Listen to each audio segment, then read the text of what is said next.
નમસ્કાર દર્શક મિત્રો, આપ જોઈ રહ્યા છો પંચાયત સમાચાર 24. હવે જોઈએ અગત્યના સમાચાર.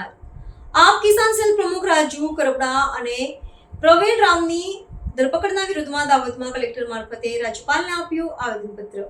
દાહોદ અને બોટાદ માર્કેટિંગ યાર્ડમાં ચાલી રહેલી કડદા પ્રથાના વિરોધમાં આંદોલનનું નેતૃત્વ કરનાર આમ આદમી પાર્ટીના કિસાન સેલના પ્રમુખ રાજુ કરપડા અને પ્રદેશ ફ્રન્ટલ સંગઠનના પ્રમુખ પ્રવીણ રામની ધરપકડ કરવામાં આવી છે. આ ધરપકડના વિરોધમાં આજે આમ આદમી પાર્ટી દ્વારા દાહોદ ખાતે વિરોધ પ્રદર્શન કરવામાં આવ્યું હતું.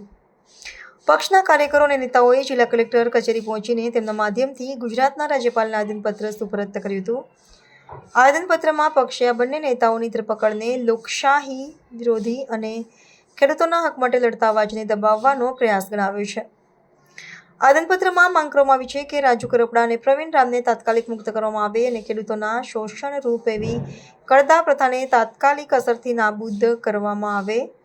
પાર્ટીએ આક્ષેપ કર્યો છે કે સરકાર ખેડૂત નેતાઓને જેલમાં નાખીને ખેડૂતોની સમસ્યાઓને નજરઅંદાજ કરી રહ્યા છે. આ વિરોધ પ્રદર્શને સમગ્ર રાજ્યમાં ખેડૂત સમુદાયના પ્રશ્નોને ફરી એકવાર કેન્દ્રમાં લાવી દીધા છે.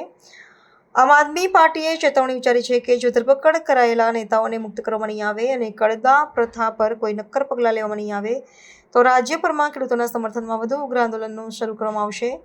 આવેદનપત્ર દ્વારા પક્ષે રાજ્યપાલનું ધ્યાન ખેડૂત નેતાઓની ધરપકડ અને ખેડૂતોના પ્રશ્નો તરફ દોરવાનો પ્રયાસ કર્યો છે.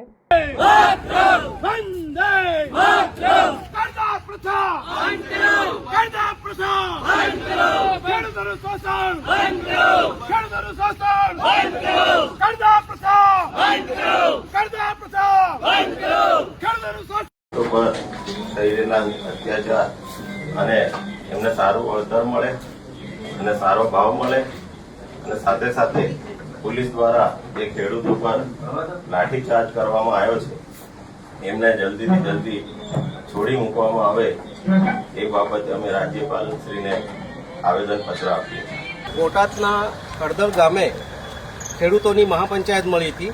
આ મહાપંચાયતમાં ખેડૂતોએ પોતાની માંગણીઓ રજૂ કરી હતી, પરંતુ પોલીસ દ્વારા લાઠીચાર્જ કરવામાં આવ્યો, ટીયર ગેસ છોડવામાં આવ્યા, એમને ડિટેન કરવામાં આવ્યા, એમના પર ખોટા કેસો કરવામાં આવ્યા.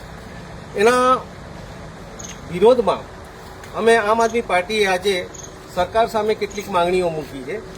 જેમાં અમારી માંગણી એ છે કે જે કડદા પ્રથા ચાલે છે માર્કેટ યાર્ડની અંદર, એ કડદા પ્રથા દૂર થાય.